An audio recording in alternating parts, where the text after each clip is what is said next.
Sindicato dos Trabalhadores Rodoviários de Santos e Região. Oferece aos seus associados assistência médica e odontológica, assistência jurídica e entretenimento.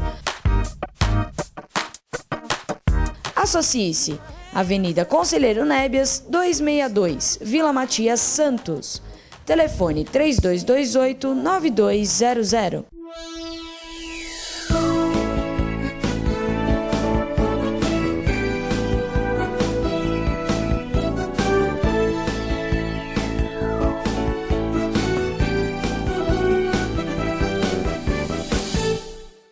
Alô, Baixada Santista, Ação e Reação chegando pela sua TV Com. Prazer muito grande em contar com a sua audiência nesta segunda-feira, início de semana, e convidando você desde já a participar do nosso programa.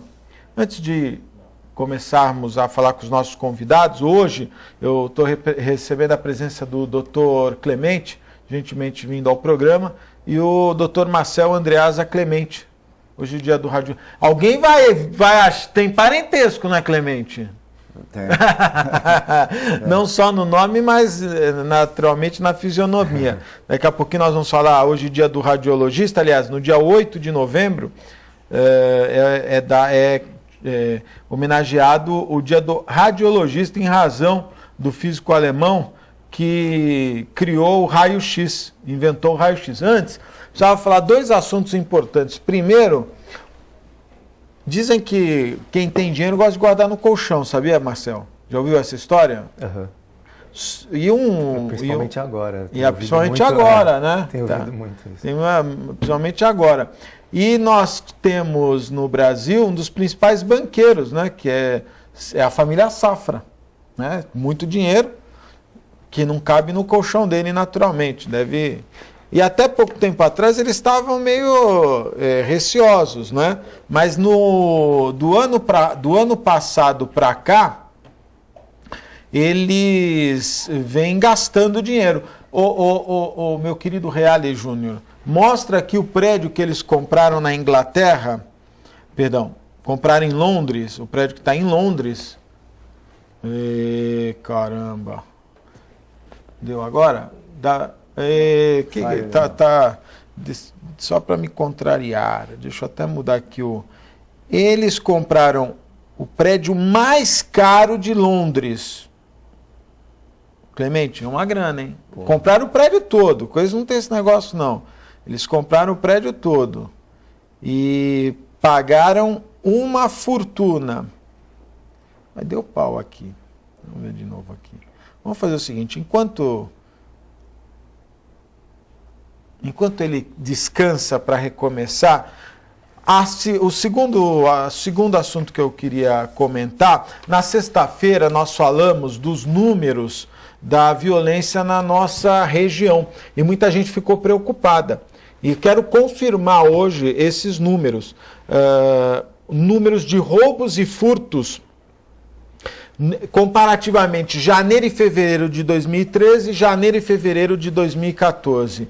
Aumentou roubo e furto 100% na cidade de Santos.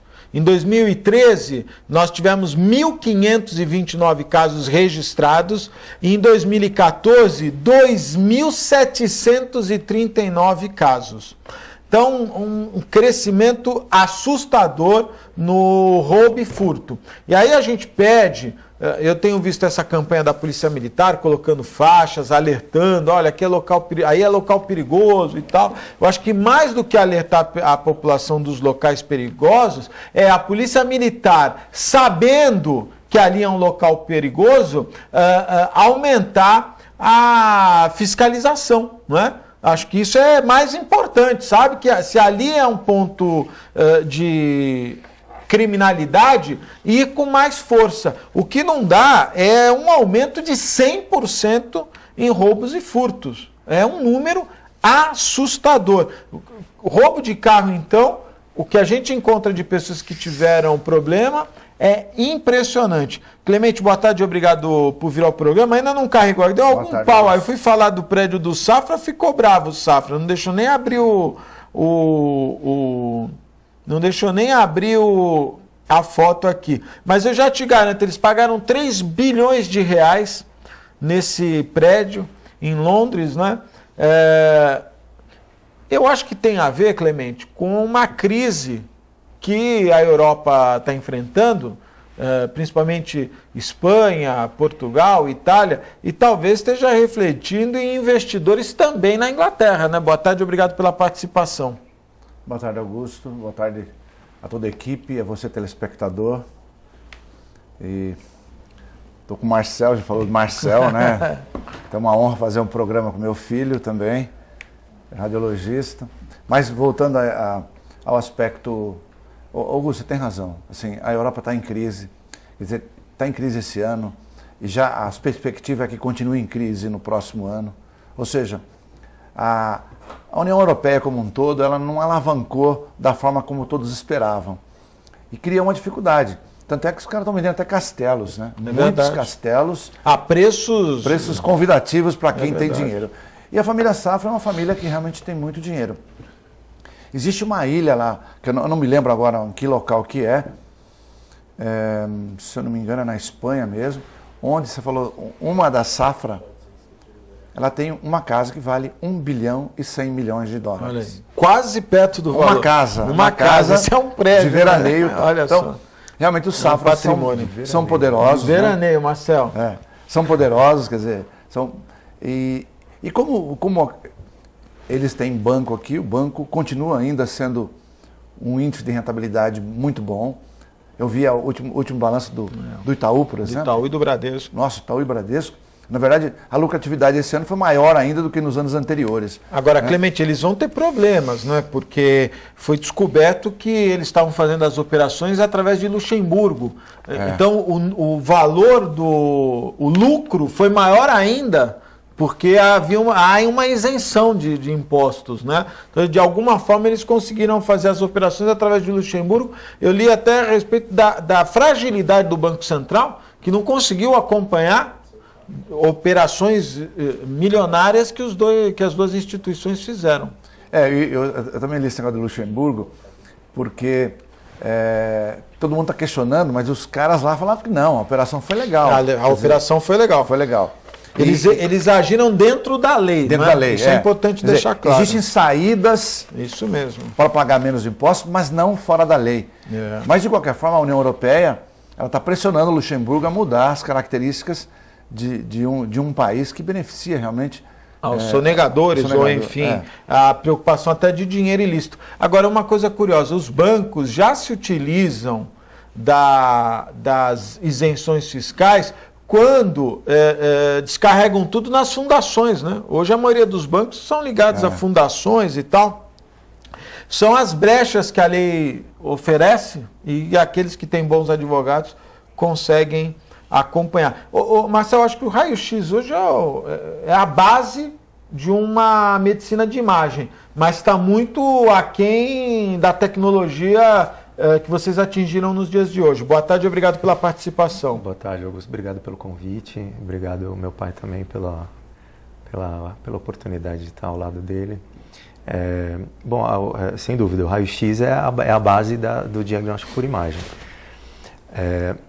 No entanto, em pouco tempo de progresso, a gente já atingiu um grau de evolução tecnológica muito grande, mas que não substituiu completamente o raio-x. Então, o raio-x ainda é um exame muito utilizado, é um exame barato, ele cabe muito bem para a realidade do Brasil, porque é um exame que não onera o sistema como outros exames fazem isso, trazem custos muito elevados, e ele serve como um bom instrumento para a gente conseguir praticar a nossa medicina aqui dentro do nosso país, né? A nossa tecnologia, a medicina é a mesma em todos os lugares do mundo, a nossa tecnologia é a mesma, inclusive no nosso instituto lá, nós utilizamos a mesma tecnologia que em qualquer outro centro de referência fora do Brasil. No entanto, a nossa realidade de medicina é diferente, né? A solicitação de exames, o que um convênio cobre ou o que o SUS cobriria, né? É muito diferente. Então, as demandas também, né? A gente acaba tendo protocolos de uma certa maneira diferentes, onde lá fora se pediria direto uma ressonância, aqui por uma questão de financeira, né, até, ou principalmente, eu diria, a gente tem que ser um pouco mais conservador, pedir exames de menor complexidade e menor valor, né? Mas o raio-x sem dúvida, voltando na pergunta, é a base de tudo, não foi substituído e acredito que não será tão cedo. Funciona muito bem para aquilo que ele realmente foi definido, que é ver estruturas de alta densidade, como os ossos, né? É para isso basicamente que ele serve, o raio-x de tórax e de abdômen, onde a gente consegue ver nuances, silhuetas de órgãos e tal, e inferir ali a possibilidade, uma possibilidade diagnóstica baseada num exame extremamente barato. Então acho que a gente vai conviver ainda com raio-x por muito tempo. Clemente, duas coisas que eu queria observar com você. Ontem, eu posso estar enganado do dia, ou foi sábado, ou ontem, domingo, no Hospital Santo Amaro, uma moça pariu semana passada um nenê. E aí ela teve de novo lá no Hospital Santo Amaro e tinha mais uma criança.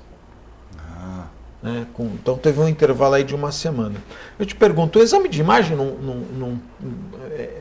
há possibilidade do profissional não ter conseguido identificar? E aí eu quero engrenar essa pergunta com o problema que muitos médicos, principalmente os do SUS, enfrentam, que é a falta de equipamentos, né? E que acarretam, infelizmente, a diagnósticos equivocados, porque estão sem os equipamentos, né? Sem as condições necessárias. E a demora, ontem no Fantástico mostrou lá casos de exames que levam mais de um ano para serem feitos. Né? Eu vi. Não, Augusto, bastaria uma ultrassonografia simples, nada sofisticado, não precisaria nem do Doppler, que é um pouco mais complexo dentro da ultrassonografia. Dá para você ver os 2 nenê, ou 3 se tivesse, ou 4, enfim. Não tem como ele se esconder. Não, um exame barato também, ele fica na outra ponta do raio-x, né? Ele não emite radiação, mas é um outro procedimento muito barato, que faria o diagnóstico assim, com bastante facilidade. Nem precisaria ser um grande radiologista para você fazer esse diagnóstico, ver que são 2 crianças, o que orientaria o obstetra a fazer a cesárea, ou então o parto normal, se caberia nesse momento. Então, provavelmente não foi feito uma ultrassonografia. Agora a gente não sabe se porque chegou muito depressa, a condição do paciente a gente não sabe, não dá para julgar, mas certamente tranquilidade para fazer uma ultrassonografia e determinar isso. Eu acho que o Ministério da Saúde tinha que comprar um ultrassom para cada unidade de saúde. Não é uma coisa básica, não bem é? básica. Não, será que é tão caro assim? Não, mas tem ultrassom lá, tem. É uma coisa bem básica.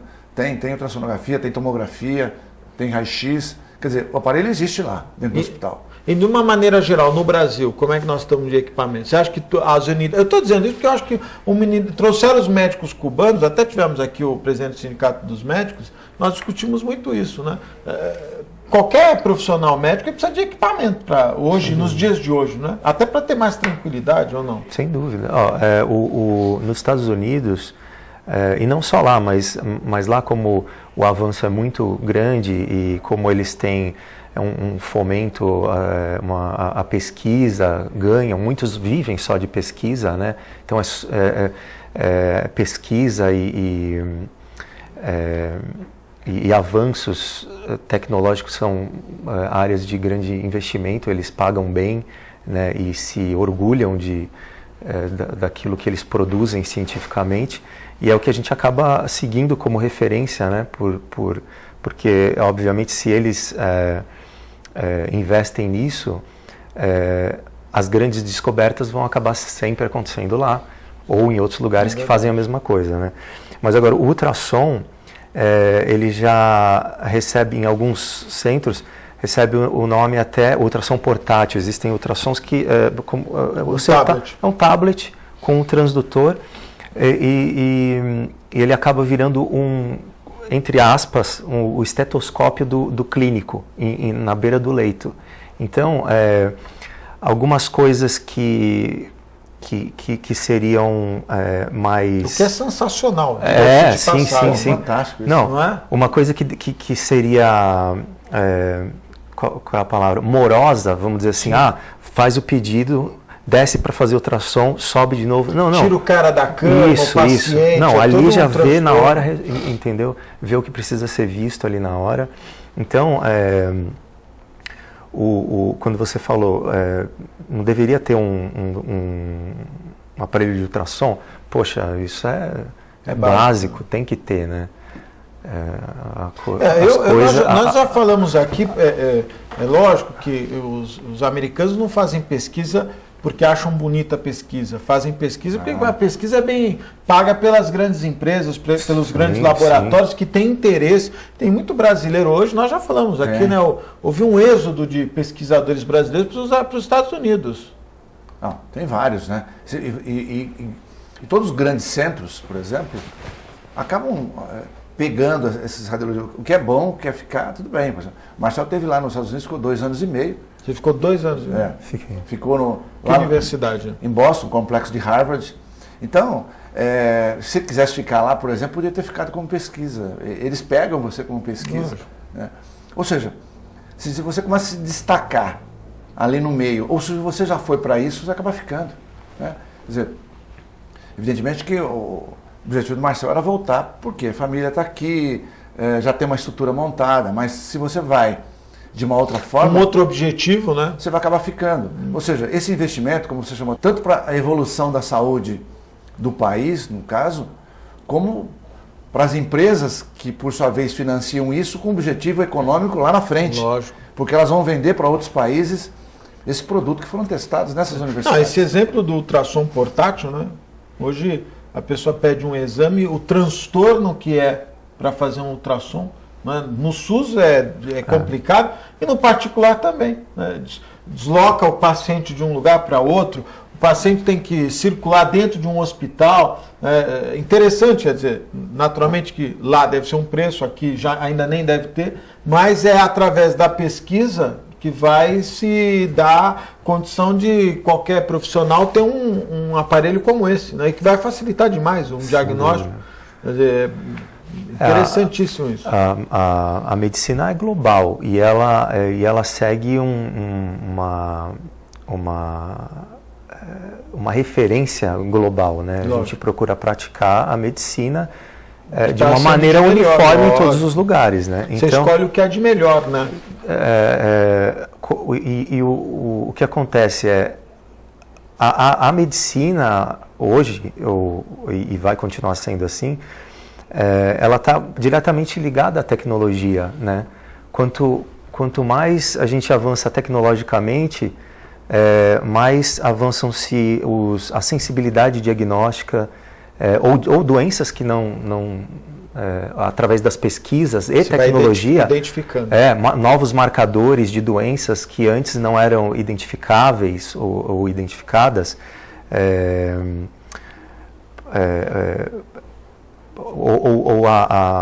o diagnóstico precoce de uma doença que já era diagnosticável, mas só que muito lá na frente. Então está muito ligado com a tecnologia. Né? Hoje, qual é a principal, na área de imagem, o que há de mais moderno que hoje os americanos têm? Acredito que o americano hoje está na frente em pesquisa e desenvolvimento de equipamentos para imagem? Não necessariamente. Assim, a Alemanha, talvez? A Europa é um centro forte, né? A radiologia é fortíssimo na França, por exemplo, na Itália também. Com equipamentos? Grupos. Sim. A Holanda, né? A Holanda Philips, por exemplo. A Alemanha, Siemens. Eu falei Alemanha por causa da Siemens, né? Forte. Sim. A Europa hoje é um polo de... Na época do meu pai... A gente tem uma referência como os Estados Unidos fosse o centro, né, nessa questão de tecnologia. Mas... que eles são... vamos dizer, acho que eles se projetam mais, né? Talvez. Mas na época do meu pai, quando ele estava no começo aí da carreira radiológica, ele tinha que estudar livro, não tinha livro em português, ou era em francês ou era em inglês. Tudo em inglês, na verdade. No máximo, inglês, no né? máximo em espanhol. Vocês ia ser barra, né, Clemente? Mas tinha, não, sim, né? acredito que, lógico. Sim. Não, Era inglês na ou minha francês? época realmente não tinha nenhum livro em português de radiologia. Então você era obrigado a estudar um livro em inglês. O que foi bom, não foi ruim, foi bom. Mas hoje não, hoje já está tudo. Está na internet, né? Hoje você assiste aula até pela internet. Assiste aula, né? Tecnologia. Tutorial. Então hoje a Europa é um polo forte na. Muito. Existe o Colégio Europeu de Radiologia, né? E existem as subdivisões. E qual é o MUST lá? Que eles são hoje... grandes produtores científicos, eles produzem muito cientificamente. Inclusive tem um professor que eu tive, ele fez residência na França, então ele já veio de lá com aquela inclinação para o lado científico e foi para Boston fazer só pesquisa. Eu já fui com outro intuito, ele foi só para fazer pesquisa. E ele voltou para o Brasil, mas ele ainda continua ligado lá. Isso que o meu pai falou, se você produz, se te agrada, eles te seguram. Então ele está aqui, mas ele trabalha para eles lá. O pé tá ligado lá. Né? E recebe por isso e tudo mais. Aí, voltando na sua pergunta, o que tem de melhor, né? Hoje qual é a grande sensação de pesquisa, no sentido de equipamento? Na verdade, um equipamento não substitui o outro. Por exemplo, uma tomografia, uma ressonância, que é um exame de alta complexidade, e alta tecnologia não substitui uma tomografia, por exemplo, nem um ultrassom. Cada coisa tem o seu lugar. Mas eu diria que dos equipamentos mais tecnológicos, assim, mais complexos, seriam os aparelhos que trabalham em fusão. Por exemplo, o PET-CT, que é uma mistura de tomografia que é o PET scan para as pessoas. O PET scan que faz o exame principalmente para câncer, né? Isso, para estadiamento ou acompanhamento oncológico, principalmente para oncologia mesmo. E é uma fusão de dois aparelhos, né? Ele faz a parte morfológica, a parte anatômica, né? Visível ali de anatomia mesmo, detalhe anatômico, que é feita pela tomografia, e a parte metabólica, aonde existe mais atividade, que é feita pela cintilografia. E esses dois métodos são unidos através de softwares bem avançados, eles se unem para te dar aquela imagem mais perfeita, linda, anatômica, com os focos de maior atividade, onde você vai colocar a sua atenção no acompanhamento de um paciente oncológico. E já existe até a ressonância misturada com a cintilografia, que é a PET-RM, seria o PET-RM, e existe já em andamento a fusão dos três, a CT, ressonância e que isso ainda é experimental, né? Mas em algum momento mas existe já existe. A partir do pontapé. Agora, Clemente, até acho que 2 anos atrás, se eu estiver enganado, você me corrija, a Baixada Santista não tinha um PET scan. Com tantos casos de 2 ou 3 anos, eu acho que até 2 anos atrás não tinha um PET scan. Não, é verdade. Vocês no novo prédio estão com PET scan? Tem um PET scan de última geração, é o mais moderno hoje que existe no mercado, né? Altamente sofisticado realmente. Mas antes, como você falou, a gente não tinha aqui por causa do problema dos convênios. É mesmo? Né? Porque os convênios até hoje lutam para pagar por um PET scan. É difícil. O governo, a ANS teve que baixar normas obrigando a pagar, por exemplo, no caso de tumores de pulmão, os linfomas, e ele está ampliando cada vez mais esse leque. Porque tem que liberar, né, Augusto? Se você tem um exame que vai te dar um diagnóstico muito mais fácil de você poder tratar, não tem cabimento eles não pagarem. Só pode para esse tipo de tumor. Tem que ser para todos. Enfim... Eu acho que tem que dar acesso para a população como um todo, especialmente as pessoas que têm um problema oncológico mais severo. Mas mesmo para o governo, mandava em São Paulo fazer. Mandava em São Paulo. Quer dizer, a pessoa está aqui sofrendo algum tipo de problema, ela tem que se deslocar até São Paulo para fazer um exame. Quer dizer, a Baixada Santista não era reconhecida. Agora, fico feliz de você ter um equipamento moderno e também a necessidade de equipamentos modernos. Porque também não adianta trazer remanufaturado, que não vai resolver nada. E era uma preocupação, me recordo, numa ocasião lá na Santa Casa, numa reunião, a Santa Casa ia trazer um equipamento de radioterapia, o acelerador linear, que era um equipamento usado. Iam recondicionar. Falei, puxa vida, mas porque já não... Né? Acho que a Baixada merece equipamentos modernos, né, novos. O problema do recondicionado é que, normalmente, você pode imaginar que lá eles usaram por 5 a 10 anos. E depois vem para cá para você. Quer dizer, a tecnologia já mudou muito. Já mudou muito. Hoje, por exemplo, a gente troca a ultrassonografia na multimagem a cada 2 anos no máximo. 1 ano e 10 meses a 2 anos. O equipamento? Troca, todos. A gente não tem esse... vamos atualizar. Não tem atualizar. Troca. Porque sempre vem com alguma coisa que você não consegue atualizar, né? Uma coisa nova que você não é só o software, né? O equipamento como um todo, né? Exatamente. Não, a tecnologia é muito rápida. E com os softwares hoje, você comprou hoje, daqui um mês... Já era. Já era. Algumas coisas você consegue atualizar, Sim. Outras coisas não. Porque ele mexe no software, você consegue. Quando mexe no hardware, para melhorar a performance... Você já não consegue, tem que trocar o equipamento. É verdade. Então, isso que você falou é uma verdade. E esse negócio de dizer que, o cara do SUS, depois, não, ele tem o mesmo direito que as pessoas. Certeza.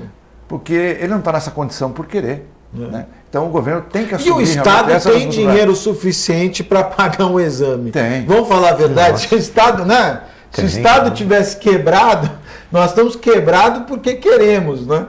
Não é porque o país não é rico, o país é rico. E aí eu vi a matéria lá do Fantástico, curiosíssimo, né?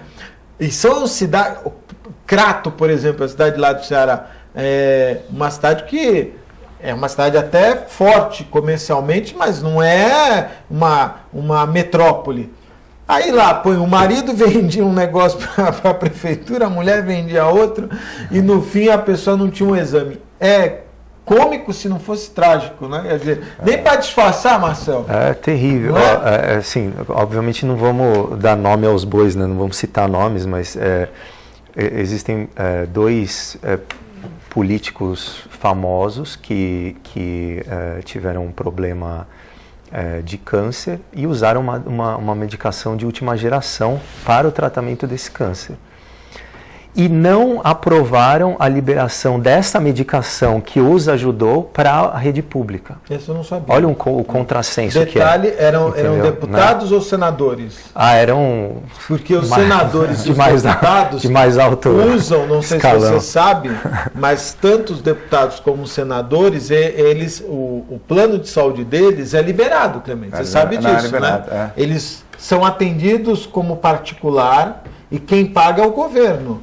Tanto é que o Tuma fez um teste com eu não me lembro agora exatamente, mas ele tinha um problema no coração e fizeram algum teste, aliás, tentaram cuidar dele com um tratamento em inglês, se eu não estiver enganado, devo estar, porque já não vou relembrar, enfim, que era uma fortuna e trouxeram no Sírio-Libanês para tentar salvar ele. E nós é que pagamos.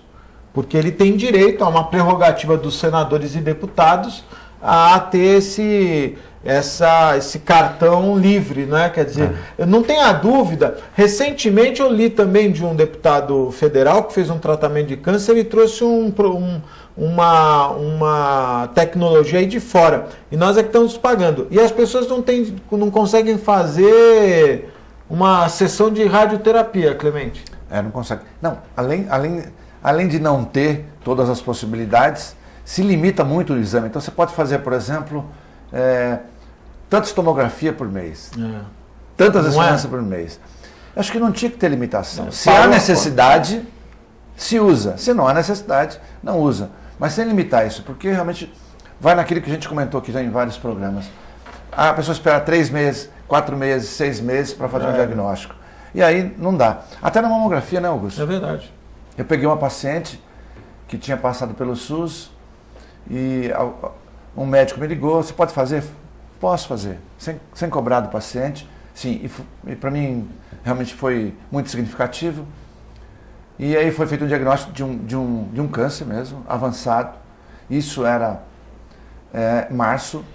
Ela só conseguiu a consulta lá para o SUS, na época, para setembro. Março para setembro. Já está com tumor. Não tem condição. Não sei nem se ela morreu nesse meio de caminho, ou se não morreu, pelo menos chegou num estágio onde não tem mais o que fazer. Né? Então isso é muito triste. É muito triste. Nós que estamos comentando isso aí, assim, a gente não está... O acesso à medicina tem que ser igual para todos, né? Tem que ser. Porque é uma vida.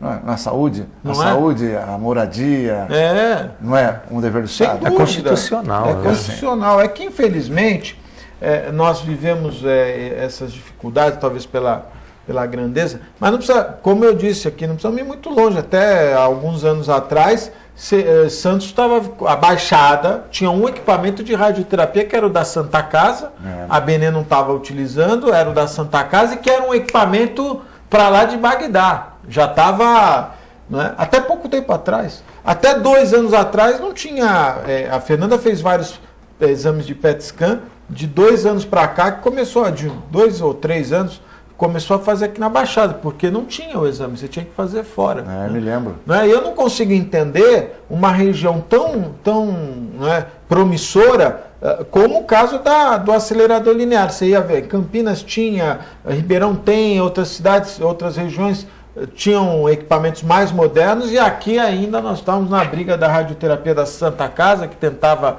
atender lá todo mundo e que enfrenta dificuldade, porque até nisso a demanda é muito grande. Vem gente do Litoral Sul, vem gente do Vale do Ribeira, o que congestiona, né? Quer dizer, você não... uma vez eu ouvi de um prefeito, um ex-prefeito, que me disse o seguinte, falou, olha, eu não posso deixar minha saúde 100%, ela tem que ser sempre assim, 50%, 40%. Mas por quê? Porque se ela tiver 100%, vem todo mundo para cá e eu não consigo atender, vai ser pior. Então, a gente deixa lá 40%, 50%, que é para só atender mesmo quem é da cidade. Se você tem uma saúde boa, começa a vir o cara de fora, aquela que lá de região Vale do Paraíba, que não consegue atendimento lá. Vai drenando. E né? vai drenando. É isso né? mesmo. Então o cara, olha a preocupação do cara. Se eu tiver uma saúde 100%, eu não consigo atender. Que é um problema que Santos enfrenta, né? Santos atende gente de todo lugar. Migra tudo para Santos. Tudo para Santos. Toda a Baixada Santista acaba nos atos de complexidade maior, né? Seja por um exame ou até uma consulta mais sofisticada, acabam migrando para cá. O que onera a cidade. Com certeza. Ela acaba se limitando de fazer outros investimentos realmente por causa disso. E isso também, nós já comentamos aqui, né? Seria tão simples. Basta ter um cartãozinho, seja do SUS ou passa um cartãozinho. Com um chipzinho, né? Ele vai fazer o crédito na conta do local onde foi atendido. Lógico. Puxa vida, acabaria o problema. Né? Então, simples. Eu não sei por que e olha, a ANS não faz isso. E além disso, viu, Clemente, eu não consigo entender. O Guilherme Álvaro tem lá um pronto-socorro pronto, preparado, mas que não é aberto à população.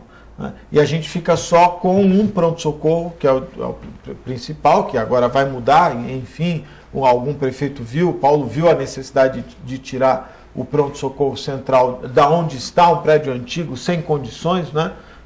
Outros prefeitos não viram isso como uma necessidade. Tem que parabenizar o atual prefeito que percebeu, ó, não dá mais. Não dá para você ficar num prédio que tem acho que 40, 50 anos. É, por aí. Né? Mudou, é dinâmico. Não dá para você ficar fazendo nas reforminhas, a demanda, mudou tudo. Então vai vir aqui para Joaquim Távora, estão construindo, espero que melhore, vai com certeza melhorar mais, aliás, vai melhorar bem o atendimento. Vamos para o intervalo, é muito rápido, fique aí, eu volto já.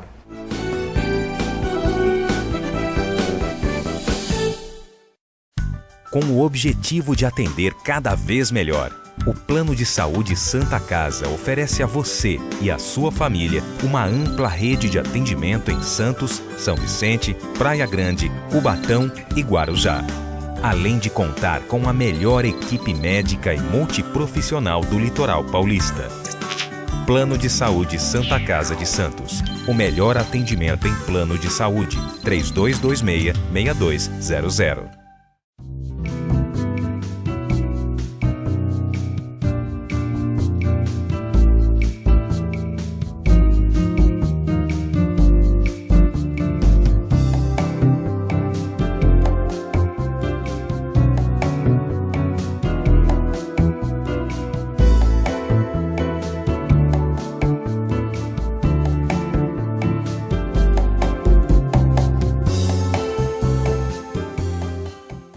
Buffet Maison Vanut, um novo conceito em festa.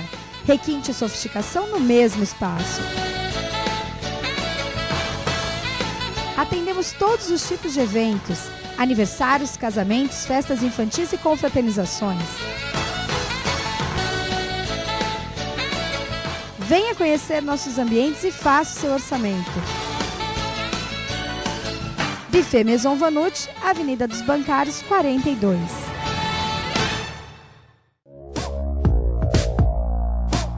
Sindicato dos Trabalhadores Municipais de Praia Grande, há mais de 20 anos levando aos seus associados planos de saúde e convênios, assistência odontológica e jurídica, curso de capacitação e outros benefícios, dando aos servidores melhores condições de trabalho e qualidade de vida. Para mais informações, acesse o site www.sindicatopraiagrande.org.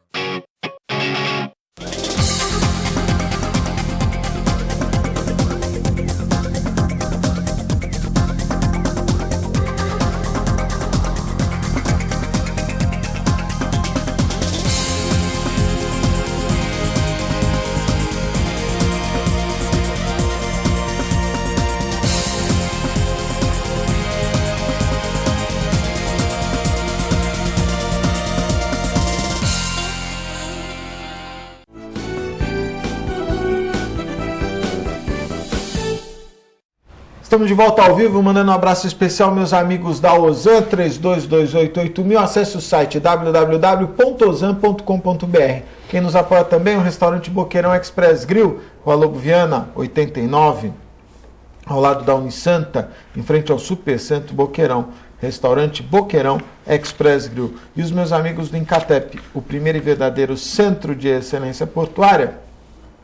O Incatep qualificando a mão de obra do trabalhador portuário e preparando para o mercado de trabalho. Incatep. Eu estou lendo aqui o físico, né, que inventou o raio-x, Roentgen, é isso? Roentgen. Ainda bem que eu tenho dois especialistas aqui do lado, hein? Ele ganhou o prêmio Nobel em 1903 por ter criado o raio-x. Aí, dia 8 de novembro, ficou o dia do radiologista. Deve ser um barato, né? A sensação.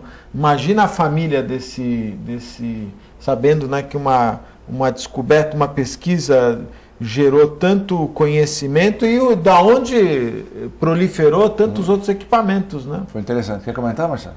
Não, pode falar. Pai. Qual é a base do raio-x, Clemente? Rapidamente, assim, só para ter... É um filme que... Na verdade, está mexendo com um tubo de raios catódicos, né? E, sem querer, lá, na verdade, foi acidental. Ele não estava prevendo, vou descobrir um método tal. E aí, foi fotografada a mão. Opa, tinha um filme lá e apareceu a mão. Epa! Olha que daí surgiu uma... Mas até então eles não sabiam que o raio-x era uma radiação ionizante que, dependendo da dose, ela é cumulativa e ela causa um mal. Tanto é que a maioria dos radiologistas antigos tinham a ponta das mãos todas decepadas. É mesmo? Porque eles iam fazer um exame de estômago, por exemplo, no paciente. Para facilitar, eles punham a mão na frente do raio para comprimir. E o raio batia na mão, ia comendo a mão desse. Mas isso foi descoberto já até 1950, mais ou menos. Já tinham percebido isso. Não, ainda até mais ou menos 1950 ninguém percebia. Muitos caras usavam isso, palpavam. Aí percebeu, não, pera lá, raio-x, está acontecendo isso, quer dizer, é uma radiação ionizante, ela vai causar um dano à saúde, né? Dependendo da dose, ela é mortal. E aí acabou, através da própria física, estudando os efeitos biológicos da radiação, né? Mas a descoberta do Röntgen, de qualquer forma, foi uma descoberta muito interessante, porque, embora casual, ela acabou a ser benéfica para a humanidade, né? E até uma coisa muito interessante, isso a gente não vê em qualquer livro, mas o histórico detalhado do Röntgen, na época que ele descobriu isso, em 1895, o pessoal da época, que tinha aqueles teatros, aquelas coisas suntuosas, né? Eles estavam preocupados, imagina se aparecer uma mão de alguém, depois veio outros órgãos do corpo radiografado, a preocupação deles é que alguém lá no teatro, fazendo uma peça, fosse desnudado pelo equipamento. Ou seja, eles, imagina, uma hora vão ver alguma donzela na sua intimidade. Isso é coisa do diabo, é do mal. Você vê que coisa até meio poética. Eles não podem passar lá agora nos aeroportos, né? Que fazem Quer dizer, hoje faz, na verdade. Desnudam a pessoa. Então, foi uma coisa muito interessante, mas foi a base de tudo, né, Augusto? O raio-x ajudou até a década de 70, final da década de 60, praticamente não tinha outro equipamento. Então, comecinho da década de 70 começou a aparecer a ultrassonografia e logo em seguida a tomografia. Já a ressonância começou nos Estados Unidos por volta de 1983. Né, e o PET scan já mais no final da década de 90, para início da década de 2000, ou seja, mas foram aparecendo equipamentos e deve continuar tendo novos equipamentos, eu acredito. Eu acho que o raio-x vai durar um tempo ainda, mas ele, num certo momento, ele vai desaparecer quando descobrirem algum método que seja bom, de menor custo e que não emite radiação, né? Por isso que a ressonância pegou. Então, se você pegar um comparativo, a gente tem esse comparativo na multimagem, há, vamos dizer, 20 anos, mais ou menos, ou 15, 20 anos, nós tínhamos o dobro de tomografia em relação à ressonância. Hoje o número de ressonância é bem maior do que o do raio-x. Por quê? Além de melhor qualidade, melhor anatomia e melhor diagnóstico, ela não emite radiação. E a tendência no mundo é exatamente essa, né? Os aparelhos de tomografia hoje, nós temos um que é recente, aí faz pouco mais de um mês que foi instalado, ele dá 72% menos radiação do que os aparelhos comuns que tem por aí. Ou seja, a preocupação do mundo todo hoje é em reduzir o máximo a radiação, porque embora ela não é tão significativa no raio-x, ela é cumulativa. Até tem uma coisa gozada, porque a pessoa fala o seguinte, ela fez um raio-x de tórax hoje e pede para fazer um controle daqui a 10, 15 dias por causa de uma pneumonia. Fala, não, eu não vou fazer. É melhor esperar, eu vou fazer depois. Como se aquilo dissipasse. Não dissipa. Tanto faz fazer no dia seguinte, como um mês depois, como um ano depois, a dose é cumulativa. Ela é cumulativa. Como é o Sol. O Sol tem radiação. E essa radiação do Sol... Se não em excesso...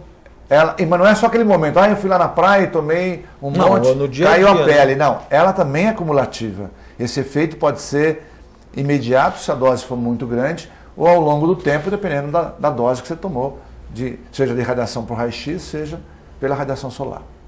Agora, o raio-x, assim, hoje, a parte de ossos, né, mas muito mais barato, é feita toda por raio-x, não é isso? Uma fratura por exemplo, ossos, né?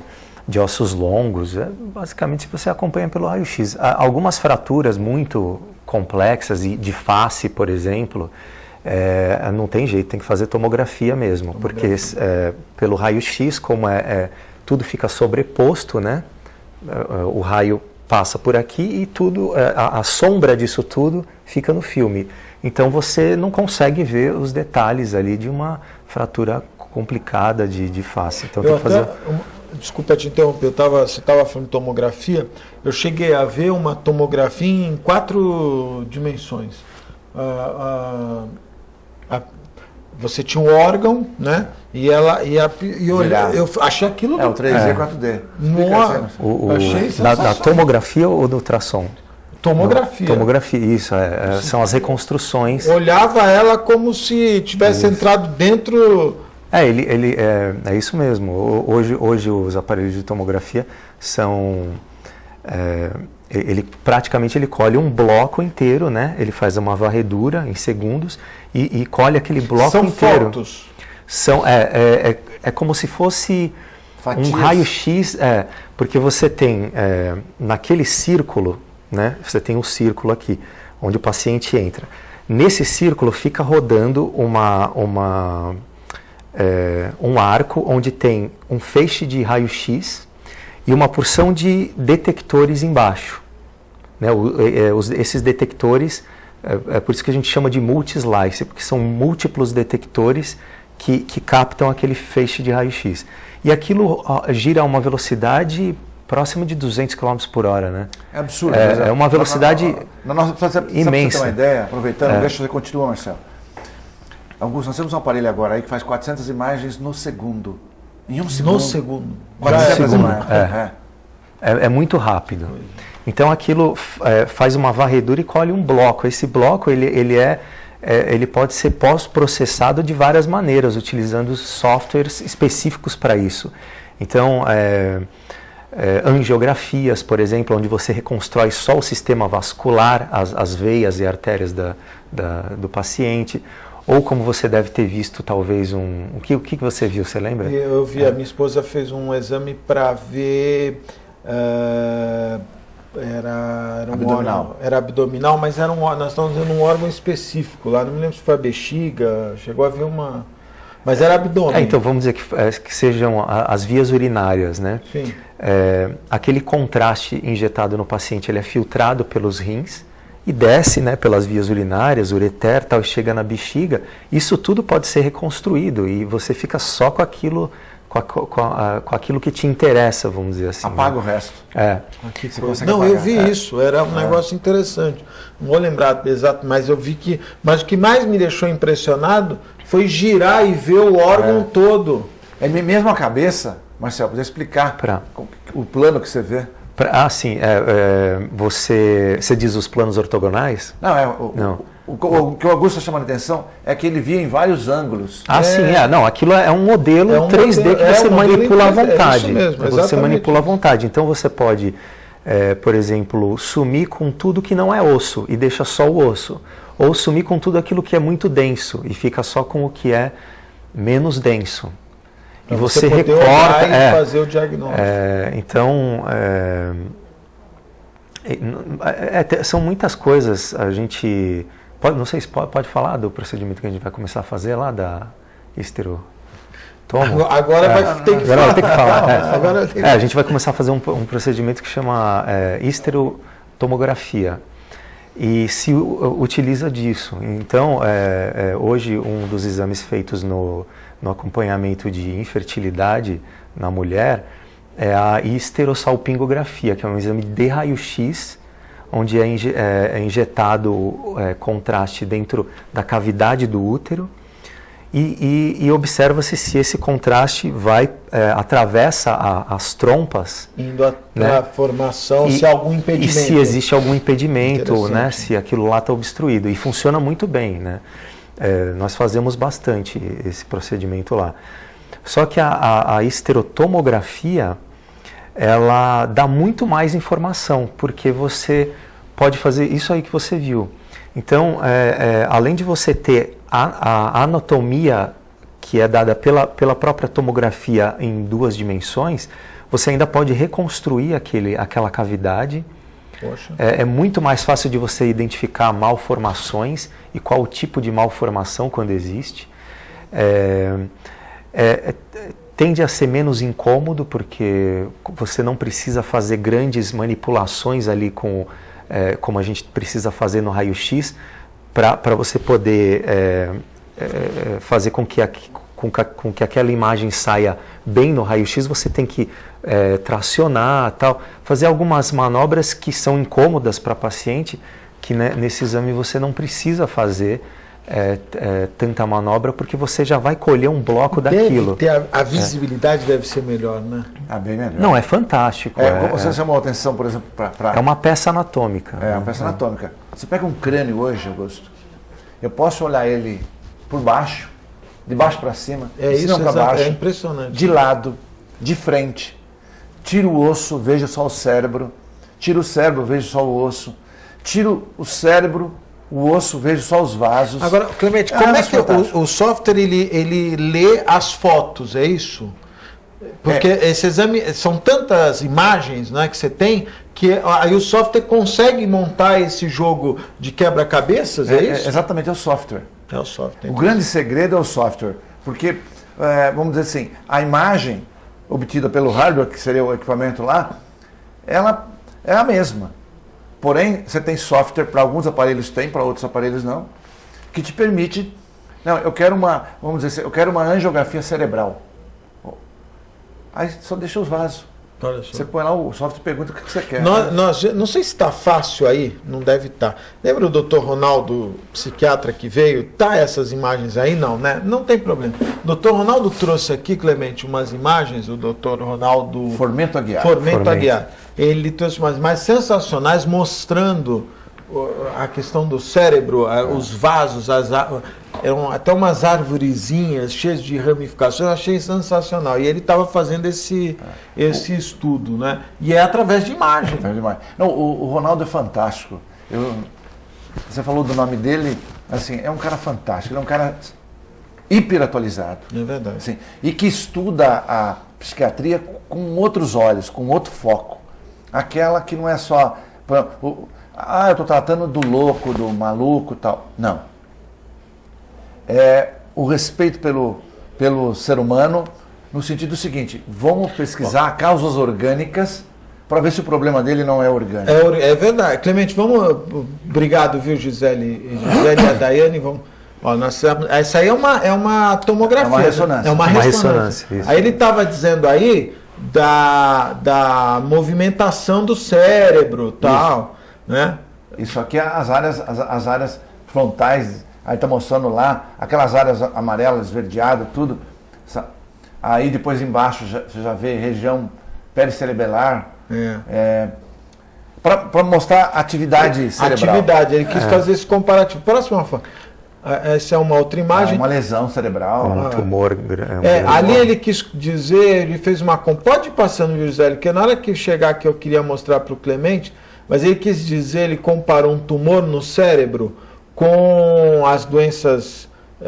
a depressão. A depressão que você não consegue, às vezes, identificar com tanta facilidade. Isso. Deixa eu ver se tem... olha, eu achei isso aí interessantíssimo. Fantástico. Ele estava explicando isso... E tudo isso é imagem, né? Quer dizer, os exames são... Tudo isso aí, nesse caso, é tomografia ou ressonância. Ressonância. Muito obrigado, viu, Gisele? Obrigado, viu, Real? Eu acho que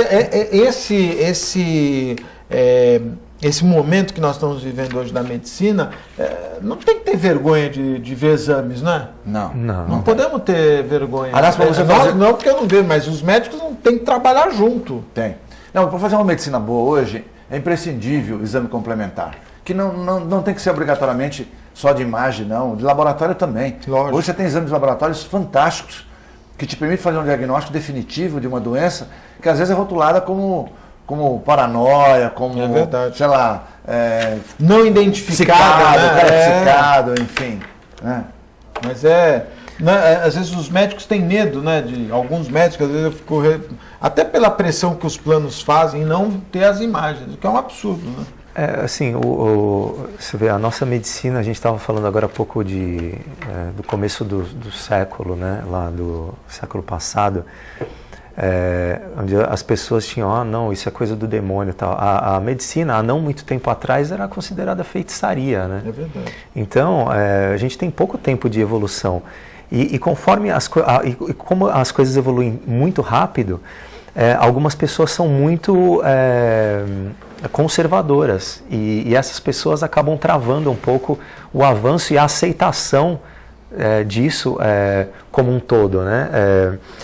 Por exemplo, uma determinada pessoa está defendendo um determinado resultado de uma pesquisa e ela vai ser bombardeada por aqueles conservadores que não querem aceitar aquilo, né? E você me permite falar rapidamente o Ronaldo, eu sou fã dele, eu conheci ele uma vez que eu estive conversando com ele e realmente ele é um cara fantástico. Se estiver ouvindo, um abraço. Ele faz um trabalho de mostrar que as doenças psiquiátricas não é uma coisa de louco, é uma alteração fisiológica. É verdade. Existe uma alteração fisiológica, química, muitas vezes genética, de expressão valor, né? Genética, e que precisa ser equilibrada quimicamente com medicações ou com medicações e outros tipos de terapia, né? Eu acho que ele tem assim feito muita coisa nessa área, principalmente aqui na nossa região, sabe? Realmente tem muita coisa. O cérebro ainda é algo pouco explorado. Agora é que a tecnologia nos permite conhecer mais. Começar a conhecer, que nem essas imagens que você mostrou são resultado do avanço da tecnologia recente, que permite, né? Que antigamente eu acho que eles cortavam, eu já li sobre isso, antigamente cortavam aqui a capa. A calota. Fazia trepanação, fazia umas coisas absurdas, né? E isso aí Os nazistas fizeram muito isso para estudar, um absurdo, né? Isso que você mostrou é mapeamento, né? Mapeamento. Agora estamos mapeando as áreas do cérebro para até saber se em casos usuários de drogas, problemas psicóticos, psicológicos, psiquiátricos, se com os exames você vai poder descobrir se tem alguma alteração, né? Exatamente. Você vai poder acompanhar. E isso é importante, para não rotular, não, o cara é louco, eu não tenho o que fazer e tal, não. Vamos procurar alguma causa orgânica ou bioquímica para poder... que seja detectável. Clemente, vai ter que fazer outro programa do Dia do Radiologista, que esse acabou. Quero agradecer, muito obrigado, viu, Clemente? Obrigado, Augusto, a toda a equipe. Um beijo especial para você, telespectador. Fique com Deus. Até o próximo programa. Marcelo, muito obrigado. Aí precisa vir mais vezes aí. Muito obrigado, Augusto. Obrigado pela oportunidade. Obrigado a todos por assistir o programa e com certeza na próxima oportunidade estarei aqui. Um tema sempre... Muito obrigado. Muito obrigado. A medicina, a saúde sempre muito importante. Nós estamos indo embora, mas voltamos amanhã, às 1h15 da tarde, ao vivo, direto aqui dos estúdios da TV Com. Um forte abraço e até amanhã, se Deus quiser, Ele há de querer. Tchau.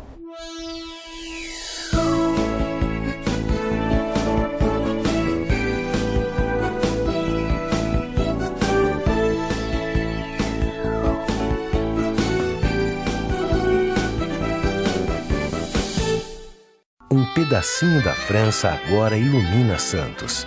Deixe que ele ilumine sua vida. Ville de France, do Grupo Mendes. Mais um sucesso pronto para morar. Espaço, conforto e requinte para você viver todo o charme europeu. Com o melhor clima tropical e uma vista livre para o mar. Ville de France, o estilo das vilas europeias em plena cidade de Santos. Venha conhecer.